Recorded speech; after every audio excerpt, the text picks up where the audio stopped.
الحمد للہ رب العالمین والعاقبۃ للمتقین والصلاة والسلام علی سید الانبیاء والمرسلین وعلى آلہ وصحبہ وازواجہ واہل بیتہ وعفادہ اجمعین دائما ابدا ابدا الی یوم الدین.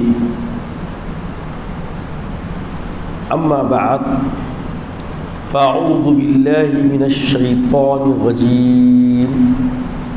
بسم اللہ الرحمن الرحیم. وَأَمَّا بِنِعْمَةِ رَبِّكَ فَحَدِّثْ. صدق اللہ العظیم وصدق رسولہ النبی الامین الکریم لمن الشاہدین والشاکرین. تمام تعریف اللہ رب العزت کے لیے سزاوار ہے جو ساری خلقت کا پالنہار ہے، جس کے دست قدرت میں کل جہاں کی بادشاہت ہے، جو چاہتا ہے کر گزرتا ہے، اس کے اختیار کو کوئی روک نہیں سکتا. وہ قدیم ہے، ابد الآباد سے ہے اور ہمیشہ ہمیشہ رہنے والا ہے. میں گواہی دیتا ہوں کہ نہیں ہے کوئی معبود سوائے اللہ جل مجدہ کے، اور میں یہ بھی گواہی دیتا ہوں کہ محمد عربی صلی اللہ تعالی علیہ وآلہ وسلم اللہ کے بندے اور خاص رسول ہیں. صلاۃ والسلام نازل ہو ہمارے آقا نامدار حضور تاجدار محمد عربی صلی اللہ علیہ وسلم پر، آپ کی آل پر، آپ کے اصحاب پر. بزرگان دین، برادران اسلام، اللہ تبارک و تعالیٰ کے فضل و کرم سے، اس کی عنایتوں سے، اس کے رحم و کرم سے ہم صحت مندی کے ساتھ شعبان المعظم کے آخری دہے میں اس کی بارگاہ میں فرض کی ادائیگی کے لیے ہم جمع ہو رہے ہیں. کئی احسانوں میں اللہ تعالیٰ کے یہ بھی ایک عظیم احسان ہے کہ اس نے صحت و عافیت کے ساتھ عمر درازی عطا فرمائی. ہر دن جتنا ہم اللہ رب العزت کا شکر بجا لائیں کم ہے. یقیناً وہ مالک کل ہم پر کرم اور رحم سے کام لے رہا ہے اور ہماری زندگی بندگی کے دائرے میں گزرے یہ ہمیں مہلت عطا فرما رہا ہے. یہ ہمیں وسعت اور ہمارے ساتھ چھوٹ کا معاملہ فرما رہا ہے. عزیزوں اور بزرگوں، وہ خالق و مالک کا ارشاد ہے، ان اللہ یغفر الذنوب جميعا. بے شک اللہ رب العزت اپنے بندوں کے تمام گناہوں کو معاف فرمانے والا ہے. اور اللہ کا وعدہ ہے جب بندہ اللہ کی نعمتوں کا شاکر ہوتا ہے تو وہ مزید نعمتوں سے نوازتا ہے. جتنا بندہ شکر گزار ہوگا اتنی اللہ کی نعمتیں اس کو اللہ کی طرف سے عطا کی جائے گی. جیسا کہ اللہ فرماتا ہے، لَإِن شَكَرْتُمْ لَأَزِيدَنَّكُمْ وَإِن كَفَرْتُمْ لَعَذَابٌ لَشَدِيدٌ. اگر تم اللہ تبارک تعالیٰ کے شکر گزار بنو گے لَأَزِيدَنَّكُمْ، تمہیں اور دیا جائے گا، اور اگر نعمتوں کا انکار کرو گے تو سخت عذاب میں مبتلا کر دیا جائے گا. تو شاکر بننا یہ بندگی کا عظیم سلیقہ ہمیں اس کے محبوب محمد رسول اللہ صلی اللہ علیہ وسلم کے اسوہ مبارک سے ملتا ہے کہ حبیب پاک علیہ الصلاۃ والسلام جو انداز سے اللہ کی بارگاہ میں شکر فرماتے رہے وہی سلیقہ مندی، وہی طرز زندگی امت محمدیہ کو، قیامت آنے والی امت کو اپنانے کی ضرورت ہے۔ اور یہی بندگی کا ایک عظیم سلیقہ ہے جس سے اللہ راضی ہو کر اور نعمتوں سے نوازتا ہے۔ تو عزیز و بزرگوں، جو ہم رجب کا مہینہ گزارے، شعبان کا مہینہ اب رخصت ہونے پہ ہے، اور رمضان المبارک ہم پر سائے فگن ہونے کے لیے بس ایک ہی ہفتہ باقی۔ تو انشاءاللہ آنے والا اور ایک جمعہ مل رہا ہے، اس میں ہم استقبال رمضان پہ گفتگو کریں گے۔ مگر رمضان کے استقبال کے لیے جو تیاری رجب المرجب سے شعبان المعظم کے مہینے میں جو نبی مکرم نور مجسم معلم انسانیت رحمۃ العالمین ساقی کوثر نے طرز زندگی اپنی پیش فرمائی، اپنا اسوہ پیش کیا ہے، اسے ہمیں اپنانے کی ضرورت ہے کہ کثرت عبادت کرنا، اللہ کی طرف رجوع ہو جانا، اللہ کو راضی کرنے کی جستجو میں لگ جانا، اور اپنے رذیل خصلتوں سے اپنے آپ کو چھٹکارا دلانے کی کوشش اور جد و جہد میں لگ جانا، اور حسن اخلاق کا پیکر بننے کی تگ و دو میں لگ جانا۔ یہ ایک بالکل خاص عمل ہے، اور یہ بالکل ایک بندگی کا سلیقہ اور طریقہ اور نہج ہے جو ہمیں اسوہ رسول صحابہ کی سیرتوں سے ہمیں ملتا ہے۔ اور یقیناً اللہ تبارک و تعالیٰ نے ہمارے لیے اللہ کے حبیب کو ایک نمونہ بنا کر پیش کیا تاکہ ہم اللہ رب العزت کی بندگی کا سلیقہ حاصل کریں۔ تو جب ہم یہ سلیقہ بندگی اختیار کرتے ہیں، اس سلیقہ بندگی کو ہم اپنا زندگی کا قرینہ بناتے ہیں، تو سوائے نفع کے ہماری زندگی میں کچھ باقی نہیں رہتا، رب کی رضا کے علاوہ ہمارے سامنے کچھ نہیں رہتا۔ غفلت ہے، یقیناً غفلت آنا فطرت انسانی کے اندر ہے، مگر غفلت سے نجات حاصل کرنا یہ بندگی کا سلیقہ ہے۔ اور جب تک بندہ غفلت سے نہیں نکلتا، اللہ کی مدد بھی نہیں ملتی۔ اگر اللہ کے مدد کے ہم طالب ہیں تو اپنی غفلتوں سے اپنے آپ کو چھٹکارا دلانے کی ہمیں کوشش کرنی پڑے گی۔ تو عزیزوں اور بزرگوں، اللہ تبارک تعالیٰ کے رسول کے اسوے کے بارے میں آپ نے سماعت کیا پچھلے جمعہ کہ حبیب پاک کیسے رؤوف الرحیم تباہ اور کیسے حدیث امت ہے کہ آپ ایسے لوگوں کو درگزر فرمائی جس کی معافی کی فکر کسی انسانیت میں شاید ہی پائی جاتی۔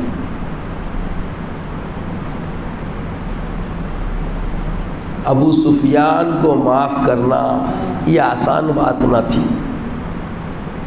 کیونکہ اللہ تبارک و تعالیٰ کے محبوب صلی اللہ علیہ وسلم سے ایسی عداوت کا اس نے اظہار کیا اور ایسی عداوت جاری رکھی تھی کہ کوئی انسانیت اس کے لیے بخشش کے لیے تیار نہیں ہو سکتی۔ یہ طے ہے۔ آپ کے چہیتے چچا حضرت حمزہ کے ساتھ ابو سفیان کی بہن ہندا نے کیسا معاملہ کیا جانتے ہیں آپ؟ شہید ہونے کے بعد آپ کے سینے کو چیر کر کلیجہ نکال کر کچا چبانا، یہ عداوت کی کیسی انتہا ہے؟ اور ایسی عداوت کو روئے زمین پہ کوئی انسان معاف کر سکتا کیا؟ قربان جائے میرے آقا علیہ الصلوۃ والسلام کے کہ پیارے آقا علیہ السلام نے ہندا کو بھی معاف کر دیا، وہ دائرہ اسلام میں آ گئی، اور ابو سفیان کو بھی آپ نے معاف کر دیا۔ روح زمین پہ ایسا کردار نہ سابقین میں ملتا ہے، نہ قیامت تک کوئی پیش کر سکتا۔ میرے آقا علیہ الصلوۃ والسلام کے اخلاق کی جب بات آتی ہے تو اللہ تعالیٰ خود فرماتا ہے انک لعلی خلق عظیم، اے حبیب آپ عظیم اخلاق پر فائز ہیں۔ میرے آقا کے جیسے اخلاق کوئی انسانیت پیش کرنے کے لیے ہے تو بتائیے۔ ہر انسان کے لیے میرے حبیب پاک علیہ الصلوۃ والسلام نمونے بندگی، نمونے انسانیت، آپ جیسا کوئی ہو ہی نہیں سکتا۔ آپ انسانیت میں بے مثل مانند، اتنی بڑی منزلیت پانے کے باوجود میرے آقا علیہ الصلوۃ والسلام عطاؤں پہ عطا فرماتے ہیں، عفو درگزر فرمانے میں تو آپ کی کوئی مثال پیش کر ہی نہیں سکتا۔ اندازہ کیجیے آپ کیسا معاملہ ہے، عداوتوں کو چھوڑ کے پھر درگزر کر کے پھر ان کو اپنے قریب کر کے رکھنا، ہائے ہائے ہائے، ایسا کوئی سلیقہ پیش کر ہی نہیں سکتا۔ یہ انسانیت کی معراج والی بات ہے، انسانیت کا ایسا عروج جو حبیب پاک علیہ الصلوۃ والسلام نے اپنے اسوے کے ذریعے دکھلایا ہے۔ کسی کی زندگی میں ایسا نمونہ حیات نہیں ملتا جو ہمارے آقا علیہ الصلوۃ والسلام کے گوش حیات میں ایسے کئی اخلاق کے شہپارے نظر آتے ہیں اور ایسے کئی پہلو نظر آتے ہیں کہ جو کسی سابقان انبیاء میں بھی ایسے پہلو نظر نہیں آتے۔ اخلاق کا معاملہ یہ ہے کہ اللہ تعالیٰ خود تعریف فرما رہا ہے کہ اے حبیب آپ تو بے شک عظیم اخلاق پر فائز ہیں۔ خدا خود شہدا ہو گیا محمد رسول اللہ کا، خالق خود تعریف فرما رہا ہے۔ ایسی تعریف اللہ نے کسی اور اپنے انبیاء رسولوں کی نہیں فرمائی جو سیدنا محمد رسول اللہ صلی اللہ علیہ وسلم فرمائی۔ اور پیارے آقا علیہ الصلوۃ والسلام کے صحابہ کا عمل یہ تھا کہ رمضان کے گزرنے کے بعد 6 مہینے تک رمضان کے اللہ کی بارگاہ میں مقبول ہونے کی دعائیں کرتے تھے، اور پھر 6 مہینے رمضان سے لقاء، رمضان کے اندر سانس لینے اور رمضان سے ملاقات کی اللہ سے دعائیں کرتے تھے۔ تو آپ سمجھ سکتے کہ رمضان المبارک کیسا مہینہ ہے۔ آقا علیہ السلام جب ایک عظیم منزل پہ فائز ہو گئے تو اللہ تعالیٰ فرماتا ہے وَعَمَّا بِنِعْمَتِ رَبِّكَ فَحَدِّثْ، اے میرے حبیب آپ کے رب کی نعمتوں کو بیان کیجئے تحدیث نعمت کے لیے۔ تو اللہ کی نعمتوں کو تحدیث نعمت کے اعتبار سے جب ہم بیان کرتے ہیں تو اللہ تعالیٰ اس سے راضی ہوتا ہے، کیونکہ اللہ کا حکم ہمارے آقا علیہ الصلوۃ والسلام وَعَمَّا بِنِعْمَتِ رَبِّكَ فَحَدِّثْ، آپ اپنے رب کی نعمتوں کو کھول کے بیان کریے تاکہ معلوم ہو امت محمدیہ کو کہ تحدیث نعمت بھی یہ شکر کا ایک طریقہ طریقت ہے، ایک نہج ہے۔ یہ تحدیث نعمت کو اللہ بہت پسند فرماتا ہے۔ تو عزیزو اور بزرگوں، اب جو اعمال کی تطہیر کے لیے ہم رجب سے کوشش شروع کر دیے ہیں تو اللہ کی نعمتوں کو آپ اپنے طور پر غور کیجئے اور تحدیث نعمت کے طور پر اس کو اپنے طور میں بیان کیجئے کہ اللہ کیا کیا نعمت نے دیا ہمیں۔ سب سے پہلے ہمیں ایک انسان بنایا، پھر انسان بنا کر محمد الرسول اللہ کا امتی بنایا، اور محمد رسول اللہ کا امتی بنانے کے ساتھ صالح اعمال کی توفیق بخشی اور برے اعمال سے بچنے کے لیے فکر و فہم عطا کیا، اور دل کے اندر ایک زندہ دلی عطا فرمائی۔ طمانینت و سکون و تسکین ہمارے قلوب کو جو حاصل ہو رہی ہے یہ بھی اللہ کی نعمتوں میں سے ایک عظیم نعمت ہے۔ نہ صرف تسکین زندگی عطا فرمائی بلکہ اللہ تعالیٰ اپنے بندوں میں ہمیں شامل کرنے کے لیے اتباع رسالت صلی اللہ علیہ وسلم کی توفیق بخشی، اور رسول اللہ صلی اللہ علیہ وسلم کی اتباع کے طور پر جب ہم جڑتے ہیں اور اس کوشش میں لگتے ہیں تو تحدیث نعمت کا شعور عطا فرمایا۔ تو عزیزوں اور بزرگوں، نعمتیں در نعمتیں اتنی ہیں کہ جب ہم نعمتوں کا شمار شروع کرتے ہیں تو ہماری زندگی کے اندر ایک بھرم سا آ جاتا ہے بندگی کا، کہ اللہ تبارک و تعالیٰ کیسا ہمیں بنایا اور کس طریقے کی ہمیں زندگی عطا فرمائی کہ اس کے شکر ہر لمحہ ہم ادا کریں تو بھی کم ہے۔ وَعَبُدْ رَبَّكَ حَتَّى يَأْتِيَكَ الْيَقِينُ، اللہ کا حکم ہے کہ تم اپنے رب کی عبادت کرتے رہو یہاں تک کہ تمہیں یقین کی منزل آ جائے۔ تو اس سے مراد موت کا وقت آنے تک بندے مومن کو اللہ تبارک تعالیٰ کی معرفت اور اللہ تبارک تعالیٰ کی عرفانیت اور اللہ تبارک تعالیٰ کے شعور جاننے کی طرف اپنے اندر شعور پیدا کرنے کی کوشش کرتی رہنی چاہیے۔ شعور علم سے آراستگی حاصل کرنے کی ضرورت ہے۔ عزیز اور بزرگوں، اتنی اچھی زندگی ہمیں نصیب ہوئی کہ ہم کیا ہے، امت محمدیہ میں ہیں، اور پھر ہمارے رشد و ہدایت کے لیے اللہ نے کلام مجید قرآن پاک مکمل نازل فرمایا، جس کے اندر اللہ تعالیٰ اپنی رضا کو کھول کے بیان کر دیا۔ اللہ کی رضا اگر چاہتے ہیں تو ہمیں کیا کرنا ہے؟ ہائے ہائے ہائے، بارہا اللہ فرماتا ہے اتباع کرو، کس کی؟ محمد رسول اللہ کی۔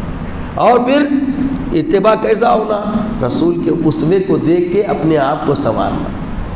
اب رسول کے اسوے میں ہمیں کیا ملتا ہے کہ رمضان سے پہلے ہی آقا علیہ الصلوۃ والسلام عبادات کی کثرت کیا کرتے تھے، کثرت سے اللہ کو راضی کرنے کے لیے روزے رہا کرتے تھے، شب بیداری کیا کرتے تھے اور مستعد رہتے تھے۔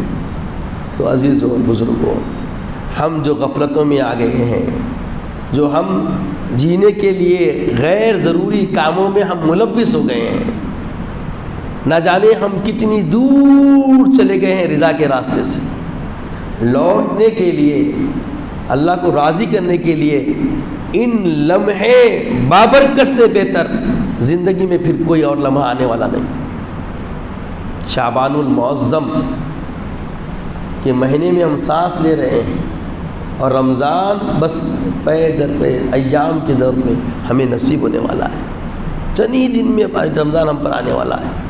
تو اب ہمیں ضروری ہے اس بات کی ہے کہ ہم صالح اعمال کے تہیہ کے ساتھ، صالح اعمال پہ استقامت کے ساتھ رمضان کے استقبال کا پہلو شروع کریں، اور رمضان کا استقبال رضائے ربانی سے ہوتا ہے۔ اور رمضان کیا ہے؟ سید الشہور کہا گیا، سارے مہینوں کا اس کو سردار بنایا گیا ہے۔ اور ابھی سے ہمیں اللہ تعالیٰ کو راضی کرنے کے لیے ایسے صدقات خیرات کی کثرت کرنی چاہیے کہ حاجت مند مفلس لوگوں کو رمضان کی فرحت ابھی سے محسوس ہو جائے۔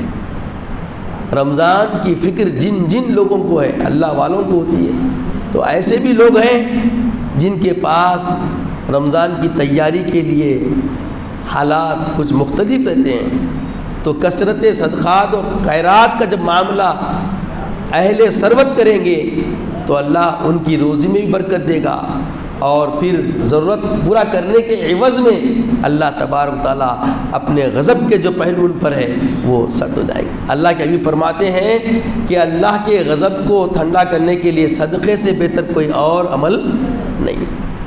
جب بندہ کوئی صدقہ کرتا ہے تو اللہ تعالیٰ اس سے کیا ہوتے ہیں؟ خوش ہوتے ہیں۔ تو عزیز اور بزرگوں، تحدیث نعمت کا حکم ہمارے آقا علیہ الصلوۃ والسلام کو اللہ نے فرمایا، تو ہم تحدیث نعمت عمل کے ذریعے کریں کہ اللہ نے جو بھی دیا ہے ہمارے کردار کے ذریعے معلوم ہونا چاہیے کہ اللہ تبارک و تعالیٰ کا انعام ہم پہ کیسا ہے۔ کوئی کمی ہے تو بتائیے۔ جب ہم بیٹھ کے اپنا جائزہ لیں گے، محاسبہ کریں گے، جتنا شکر کیا جائے نعمتوں کا کم ہے۔ کیا کیا نعمتیں اللہ نے دیا، سب سے پہلے صحت ہونا، یہ اللہ کی عظیم نعمتوں میں سے ہے نہیں ہے؟ اگر نہیں سمجھتے ہیں تو جائیے دواخانوں کی وزٹ کیجئے، معلوم ہو جائے گا۔ آپ کے سامنے میں کیا عرض کروں کہ میرا ایکسیڈنٹ ہو گیا تھا، پیر میں میرے روڈ ہے، تو میں جا کے عثمانیہ میں شریک ہو گیا۔ والد صاحب آئے، ناراض ہو گئے، بھائی کیا آنے کی سبب، علم نہیں، بولے نہیں، کچھ نہیں، یہاں کے وہاں گئے۔ کہ ٹھیک ہے، شاید وہ چاہتے تھے کہ مجھے علم ہو، تو رہو دیکھیں گے کیا ہے۔ تو قریب 24 گھنٹے رہا میں۔ جب رات ہوئی ایسے کیسز آئے، مجھے میرے پیر کا درد ہی محسوس نہیں ہوا، جو تکلیف تھی پیر میں بھول گیا۔ کسی کا پیر کٹا ہوا ہے سینے پہ رکھ کے لے کے آئے، کسی کا ہاتھ کٹا ہوا ہے صرف بازو رکھ کے لے کے آئے، ایسے ایکسیڈنٹس۔ جب میں وہ دیکھا تو خود بخود میرے اندر ایک کیفیت، اللہ تیرا شکر ہے ایسے حالات تو میرے نہیں بنے۔ تو تحدیث نعمت کا اگر کوئی پہلو ہم میں نہیں آ پا رہا ہے تو ایسے جگہوں کی ہم جا کے وزٹ کریں، زیارت کریں، وہاں جا کے آئیں، پتہ لگ جاتا کہ ہم اللہ تعالیٰ کا سب سے پہلی چیز ہمیں اعضائے جوارح کی صحت مندی کے ساتھ جو ہمیں صحت دیا ہے، اس سے بڑی کوئی نعمت ہمارے پاس نہیں۔ صحت کی نعمت سب سے عظیم ہے۔ جب ہم صحت مند رہتے ہیں تو ہم اعمال صالحہ بھی کر سکتے ہیں، برائی سے بچنے کی کوشش بھی کر سکتے ہیں، اور مزید اللہ کی بندگی کا ہمارے پاس تصور قائم رہتا ہے۔ اگر صحت نہیں رہی تو کیا کریں گے بولیے؟ آج ہم جو نمازیں پڑھ سک رہے 5 وقتہ، کس کی وجہ سے؟ صحت کی وجہ سے۔ صحت ایک عظیم نعمت ہے۔ یہ جو سانسیں ہیں جو آری جاری، اس کا جتنا ہم شکر کریں کم ہے۔ یہ لمحے زندگانی شکر کرنے پہ ہمیں راضی کرتی ہے۔ کیوں؟ کہ اللہ تبارک و تعالی ہمیں ایسی زندگی نہیں دیا جس میں سخت سے سخت امتحان لیا جائے۔ اللہ ہمیں ابھی امتحان کے ملموں میں نہیں ڈالا۔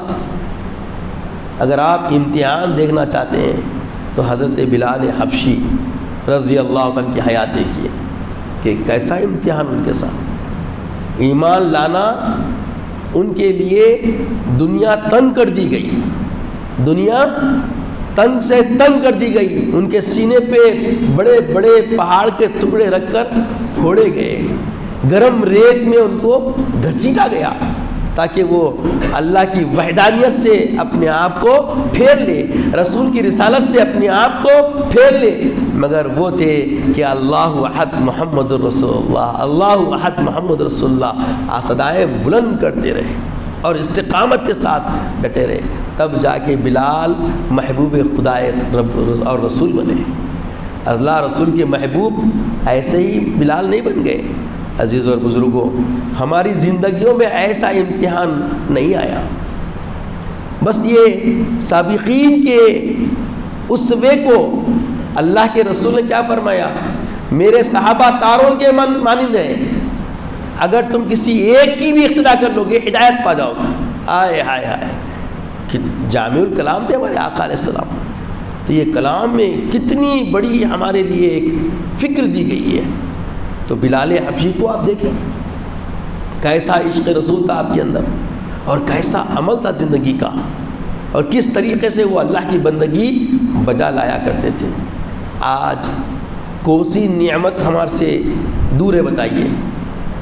پانی، ٹھنڈا پانی پینا بھی ایک نعمت ہے، کپڑوں کا پورا سلامتی کے ساتھ جسم پہ ہونا بھی ایک نعمت ہے، کسی کے سامنے ہاتھ درازی نہ کرنے کے احوال زندگی ہونا بھی ایک نعمت ہے۔ ہم میں کا ہر کوئی دینے کی قوت رکھتا ہے، یہ نعمتوں سے بڑھ کے کیا بتائیے، اس سے بڑی کوئی نعمت ہے؟ یہ نعمتوں کے شکر میں اگر ہم لگ جائیں تو یہ شکر ہم کو رمضان سے جب ملائے گا تو سوچئے زندگی کا قرینہ کہاں پر ہوگا۔ تحدث نعمت کرنا بھی اللہ کے رسول کے اسوے کی عظیم سنت ہے، اللہ کا امر ہے اللہ کا حبیب پاک کے لیے۔ وَعَمَّا بِنِعْمَتِ رَبِّكَ فَحَدِّثْ، اے حبیب پاک آپ ہماری نعمتوں کو بیان کیجیے۔ اللہ کی کتنی نعمتیں ہمارے پہ ہے کہ ہمارے پاس کسی کے والدین بھی زندہ ہے، یہ بھی نعمت ہے۔ حالات مختلف ہیں کیونکہ زمانے کے تردد نے ایک دوسرے کردار سے ہم کو بہت دوہرائے پر لا کر کھڑا کر دیا ہے۔ بزرگوں کو اپنی بزرگی سے سوچنا چاہیے اور متبعین کو اپنی اتباع کے دائرے میں رہنا چاہیے۔ عصر حاضر میں ہم اور آپ دیکھتے ہیں، مشاہدہ ہے کہ جو چھوٹے ہوتے ہیں وہ اتباع کے لیے تیار ہے، مگر بزرگ اپنی بزرگی کی بقا نہیں رکھ رہے، منصفانہ طبیعت نہیں رہ رہے، اور سمجھ میں بھی نہیں آ سکتا ان کو، کیونکہ ان کے بڑے ان کو سمجھانے کے لیے دنیا میں نہیں رہے۔ ہوتا کیا، اگر باپ سے کوئی معاملہ ہوتا تو دادا کے شکایت کرتے اور دادا فوری حقوق کی ادائیگی کے لیے آگاہ کر دیتے۔ اب حالات بدل گئے ہیں، اور یاد رکھیے اولاد میں تفریق کرنا والدین کا یہ بہت ناگوار عمل ہے۔ اولاد سب برابر ہے، اولاد سب برابر ہے، مگر عصر حاضر میں ایسے بھی حالات ہمارے سامنے آ رہے ہیں، تو اللہ تبارک و تعالی ہر ایک کو نور ہدایت کی شمع سے نوازے کہ ہر کوئی اپنے اپنے اعمال کی تطہیر کرے اور ہر ایک کو غفلت کی نیند سے اللہ بیدار رکھے، کیونکہ غفلت میں آ گئے تو غافلوں کا ساتھ اللہ رب العزت نہیں دیتا۔ تو عزیزوں اور بزرگوں، اسوہ صحابہ کی طرف بھی نظر دوڑائیے، اسوہ رسول کو بھی دیکھیے، اور یہ جو وقت جو قیمتی ہمارے درمیان میں ہے اس کو ضائع ہونے نہ دیجیے۔ اس وقت کو کام میں لانے کے لیے آپ کو کوئی کسی سے کوئی چیز مانگنے کی ضرورت نہیں، صرف غور کرنے کی ضرورت ہے۔ کیا کرنا ہے بولیے میرے بھائی؟ صرف بولیے غور کرنے کی ضرورت ہے۔ آپ غور کریں گے ہر چیز آپ کے سامنے ہے۔ اللہ کیسی کیسی نعمتوں سے نوازا ہے، ہر ایک کے پاس جیسی جس حالت کی زندگی ہے اس کے پاس شکر کے علاوہ کچھ نہیں۔ کیوں کہ وہ زندگی قبل اسلام، ابتدائی اسلام کے حالات جو تھے ویسے ہماری زندگی کہیں پر بھی نہیں ہے۔ اگرچہ کہ عصر حاضر ہمارا تعاقب کر رہا ہے، مگر ہم ابھی وہ منزل پہ نہیں پہنچے جو ہمارے ارد گرد کے بہت سارے خطوں کا حالات بدل چکے ہیں۔ ان خطوں کو دیکھ کے بھی شکر کر سکتے ہیں آپ، اور یہ شکر میں مدافعت کی تیاری خود بخود شروع ہو جاتی ہے۔ مدافعت کے لیے دعوت دینے کی ضرورت نہیں، اعمال یہ ضروری ہے، اور اعمال جب ہم کرنا شروع کریں گے، صالح اعمال کی طرف ہم لگ جائیں گے تو خود بخود وہ جذبہ ہمارے اندر آ جائے گا جس کا حالات تقاضا کر رہے ہیں۔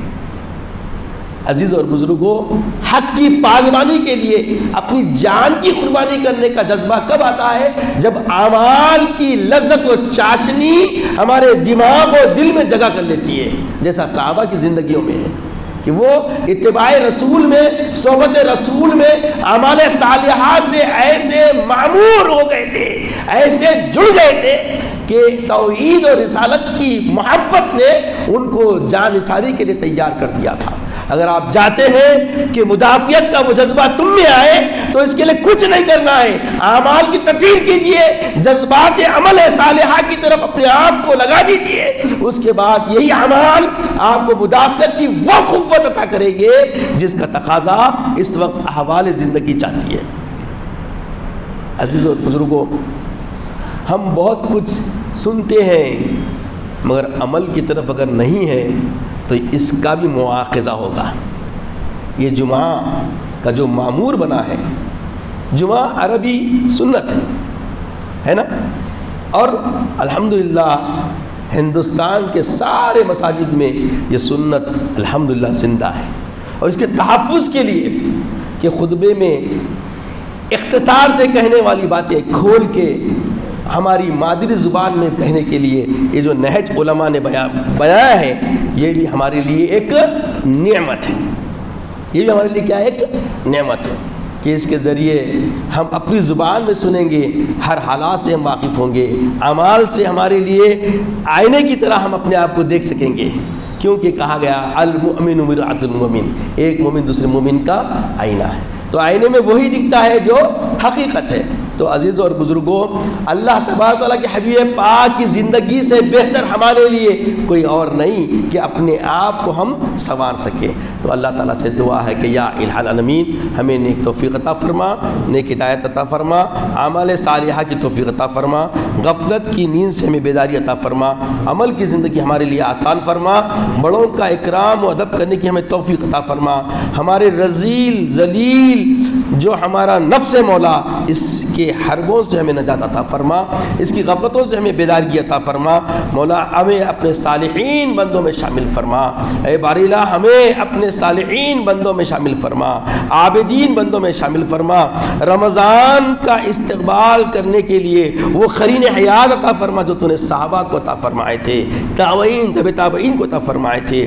اے مولا، اے داتا، اے وہاب، اے دیان، اے منان، ہماری مدد فرما، ہماری مدد فرما، ہمیں عمل کی زندگی ہمارے لیے آسان فرما مولا، ہمارے قلوب پہ تیرا تصرف ہے مولا، ہمارے قلوب کو اپنی اطاعت کی طرف پھیر لے مولا، اپنی رضا کی طرف، اپنے رضا کے راستے کی طرف پھیر لے مولا، اپنے حبیب کا سچا پیروکار بنا، اپنے حبیب کا سچا پیروکار بنا، وفائے رسالت کا ہمارے اندر جذبہ عطا فرما، عزت کی اسلام کی زندگی عطا فرما، خاتمہ بالخیر فرما، وقت نزا کلمہ طیبہ عطا فرما، اپنے حبیب پاک صلی اللہ علیہ وسلم کا دیدار عطا فرما۔ سبحان اللہ و بحمدہ، سبحان اللہ العظیم والحمد للہ۔